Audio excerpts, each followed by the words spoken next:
Okay, we're going to continue with the absolute value stuff, but now we're going to do inequalities. So absolute value with inequalities, not equations this time, okay? So if I said inequality, what's the first thing that pops in your head when you think inequalities? Okay, not equal, okay? Greater than or less than, right?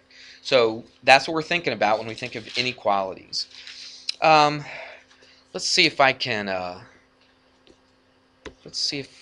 start off, oops, I gotta change this stuff up here. All right, let's try this one more time. Let's do this. What if I said the absolute value of x is equal, oops, not equal to, what are we doing? We're doing inequalities, right? It's greater than, I don't know, 5. And we want to find out what values for x make this thing work. Well, let's think about it. Give me just a number that makes this thing work. If I stick a number in for x, 6. Okay, so what's the absolute value of 6? 6. Is 6 greater than 5? Yep, so 6 works. What about 7? Does that work? 8, 9, 10, 11, 12. Keep on going. So does it have to start at 6? Starts anything what? Greater than 5, above 5, because it could be 5.1, right? Absolute value of 5.1 is 5.1. That's greater than, it could be 5.01 or 5.0001 or 0, you know, you get the idea, right? You can keep going forever. So anything what? Greater than 5 so far. We got it? Is there anything else? Is that it? Just all the numbers greater than 5? What about negative 5? Greater than negative 5? Less than negative 5? Let's just try a number that's greater than negative 5. Is negative 6 greater than negative 5? No. What's a number greater than negative 5? Negative 4. Okay, negative 4. Let's stick a negative 4 in here. What's the absolute value of negative 4? 4. It's positive 4. Is 4 greater than 5?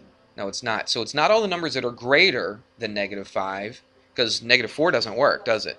So what about less than? Yeah. So now, give me a number that's less than negative 5. 6. Negative 6. All right, let's stick a negative 6 in here. What's the absolute value of negative 6? It's positive 6, okay?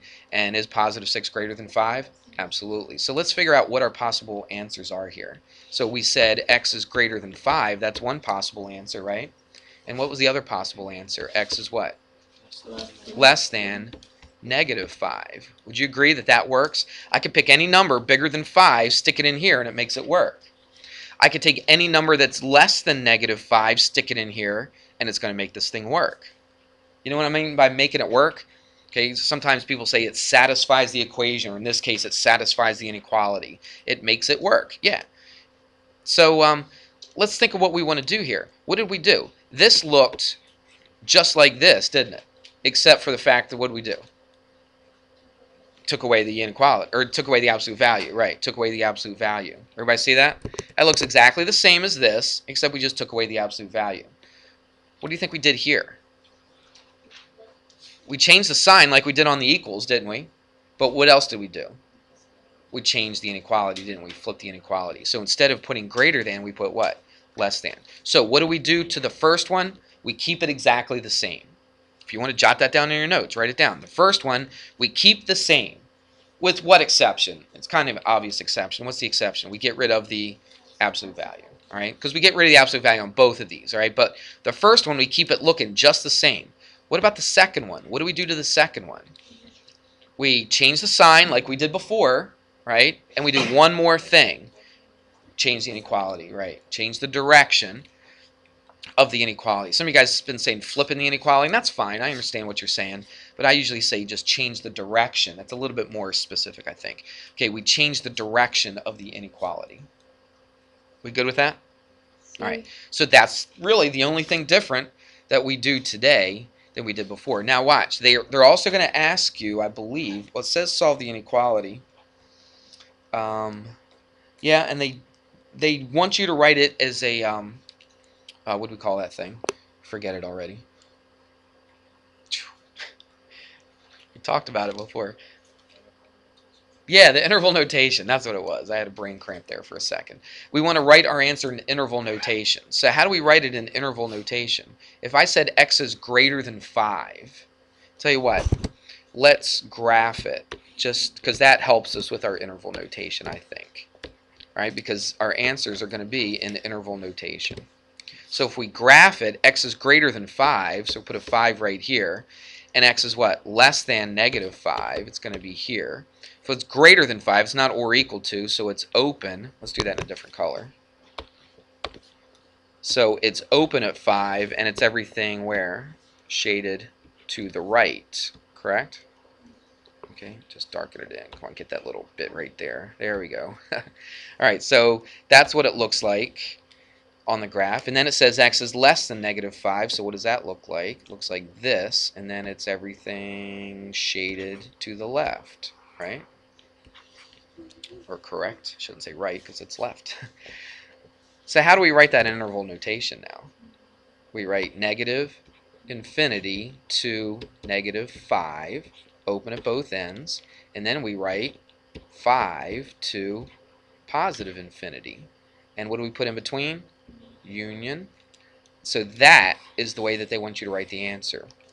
Okay, they want you to write it in an interval notation, and that's how they want you to write the answer. So you're not going to write it like this, even though we do get to this, right? We do the work and we'll get to this, but then we got to take this and write it in interval notation. Sometimes the graph really helps. Would you agree? I think the graph is very helpful. I mean, if you want to, you can go directly from here to here, if that makes sense to you. All right? It would actually be this one, wouldn't it? Okay, and then this one would be this one. But I don't know. I like to graph. It only takes a second to graph the thing. And then when you graph it, the interval notation goes perfect to this graph because that's negative infinity. This is positive infinity. So look, that stuff right there means this, doesn't it? This stuff right here means this. Lots of arrows going all over the place, aren't there? Let's get rid of some of these so it's not too confusing. All right, there we go. All right. Now look, we didn't have to do any work here, did we? I just did this to show you what we're going to do. All right, so they're going to put stuff in here like they did in the other thing, right? You have to do some algebra. They'll put like 3x minus 2 or something like that. But we still set it up exactly the same way. Right? This is the most basic version of this right here. All right, but it's just to get you to understand why. And that's why I wanted you to just guess numbers to stick in here. So I wanted you to figure out, why do we set it up like this? Why is the first one exactly the same as this? Why do we change the sign and change the inequality? Well, because we already figured it out. We plugged numbers in. We found out which numbers worked. So we kind of came up with our own little method on our own, didn't we? It's not like I just sat here and said, this is what you do. You do this step and this step. All right? We saw exactly why we do what we wanted to do. All right. Let's do a real example. I mean, that was an example, but it just kind of got us understanding why we set it up the way we set it up. This is something that you'll see on the worksheet that I'm going to give you. All right, there it is. I'll tell you what, I think you know enough now to actually try this on your own. So go ahead and try this on your own. I'll give you a minute. Okay, some of you are finished and some of you are still working, but let's move on so we have time to finish all this up. So first thing we do is we write the first one exactly the same as this. Nothing changes, we just get rid of the absolute value.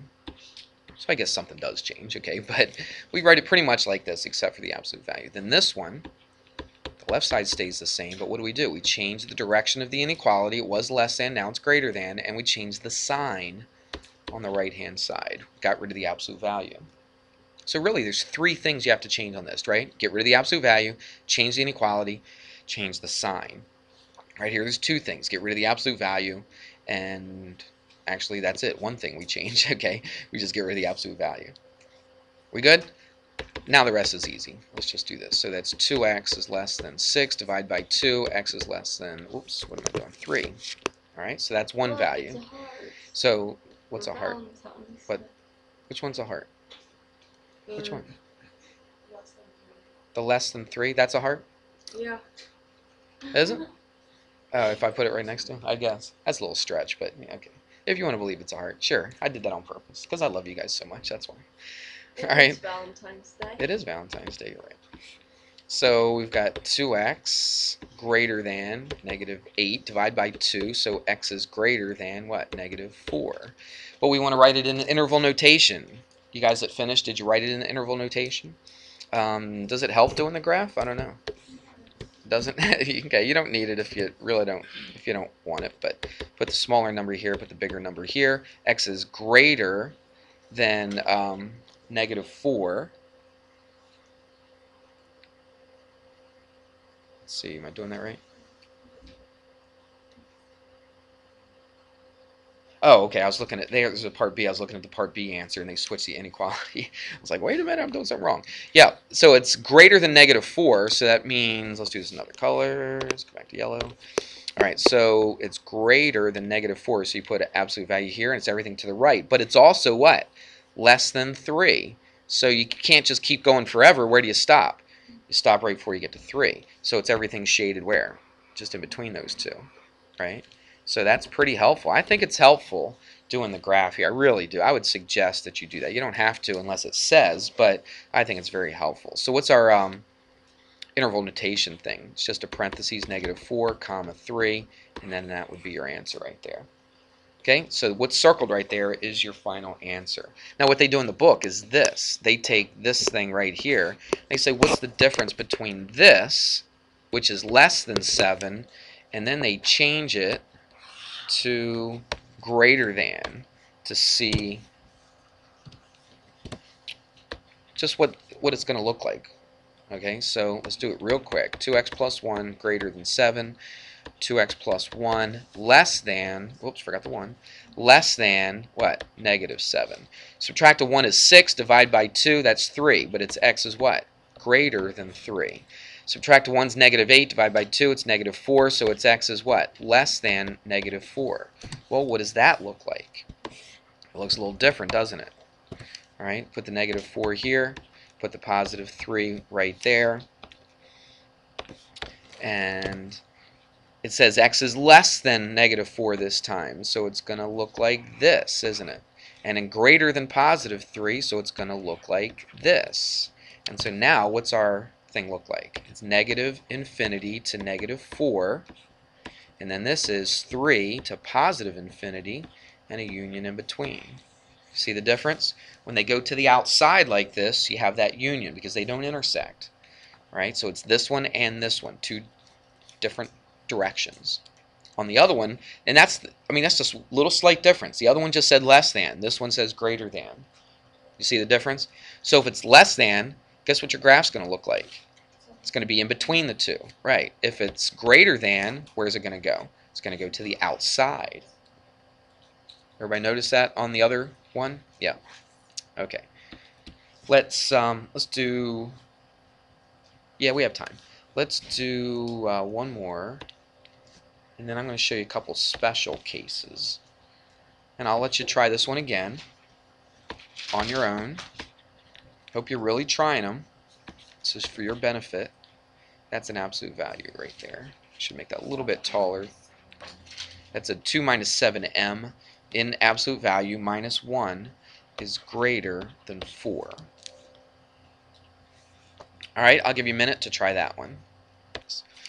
Oh, sorry, I got a little ahead of myself. We added a 1 to both sides first. Okay, before you do that 1 and 2 steps right here, you can only have an absolute value and stuff. You can't have anything multiplied by it. You can't have anything added or subtracted to it. You can only have an absolute value and stuff inside of it. Once you get to this, it's really, that's the only extra step. The rest of it exactly like what we did before. Let's just go through it pretty quick because I've got to show you a couple special cases here. And then we'll set them both up. What's this one going to be? This is going to be less than what? -5. Now we work. Subtract 2 from both sides. Oh, there is something here that's a little bit different than what we've done. Subtract 2 from both sides. That cancels out. I have -7m is greater than what? 3. But watch this. I have to divide by a -7, right? Do you remember the rule for inequalities? If I divide by a negative, what happens? I got to change my inequality, so I got to change it, don't I? So you still got to go by the rules. Does anybody remember it? I got a lot of O's, so so at least that's a good thing because at least that makes me feel like you do remember it at some point.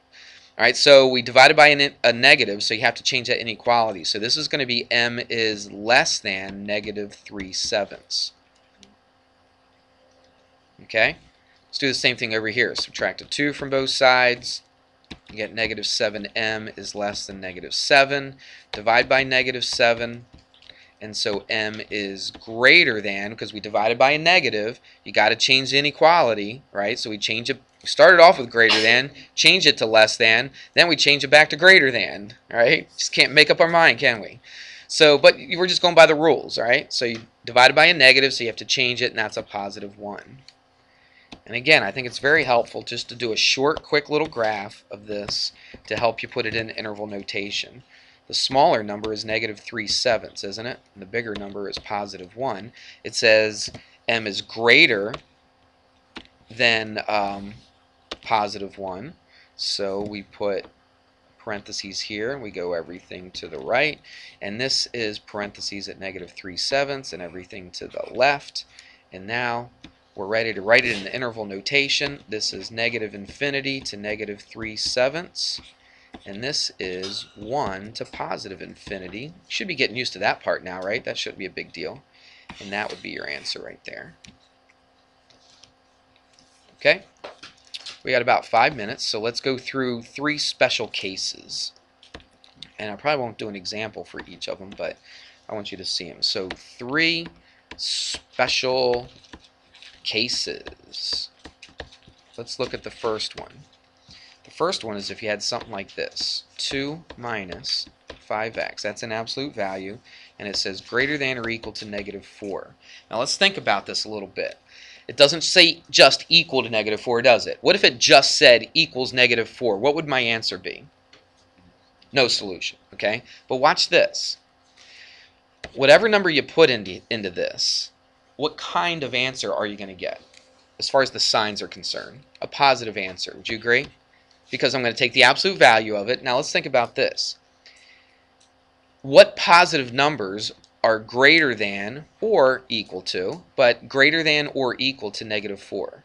All of them. Every single one of them, right? Every single positive answer is always greater than negative 4. Yeah? Okay. So what's your answer for this?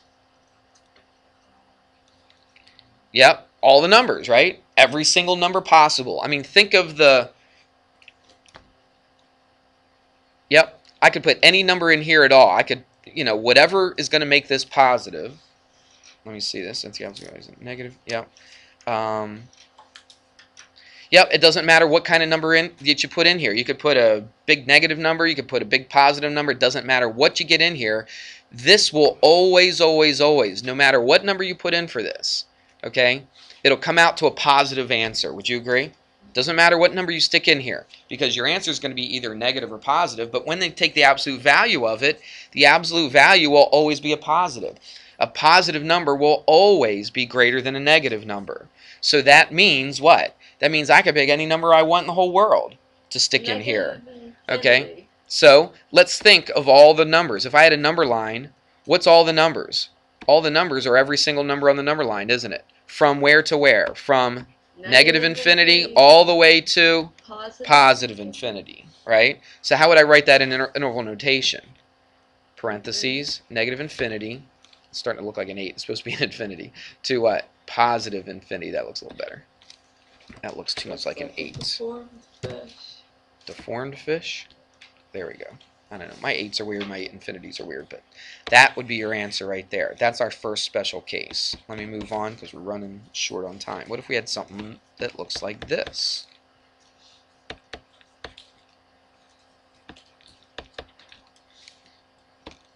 Whoops, daisy, too far. There we go. What if we had this? Now, it doesn't matter what number you put in here. What kind of answer am I going to get when I take the absolute value of that number? I'm always going to get a positive. Now, this says this answer is going to be positive, but can I have positive numbers that are less than negative 3? No. Because what type of number is always less than negative 3? A negative number. Can I ever have a positive number that's less than negative anything? No. Nope. That doesn't exist, does it? So what do I say? No solution. solution, okay? And they write it like this if you look in the book, but I'm perfectly fine just saying there's just no solution. Now the third one is pretty easy. if it says this, if it says the absolute value The of first 5x, two are easy. well, this one's even easier. How about that? What if you had it equal to 0? There's no inequalities at all on this one. What do you think you're just going to do? It's an equals. So you're not going to do two things, are you? Because you can't have a positive 0 and a negative 0, can you? So what do you think you're going to do to this? Just set this equal to 0 and then solve. All right, subtract 15. X equals 3. Well, almost. Subtract 15. X is what? Negative. Negative 3. So x is negative 3. All right, so there you go. So you have absolute value that's greater than a negative number. It's going to be all the numbers because absolute value will always be greater than a negative number. This says absolute value is less than a negative number. Can you ever have an absolute value less than a negative? No, because you can't have it equal to negative, so no solution. Right here, if it's equal to 0, you just set it equal to 0, and then you solve and you find your answer. For 0, you just have one answer. You don't have two answers, right? Because you can't have a positive 0 and a negative 0, right? It's just 0. We good? All right, let me give you the worksheet, and we'll be done.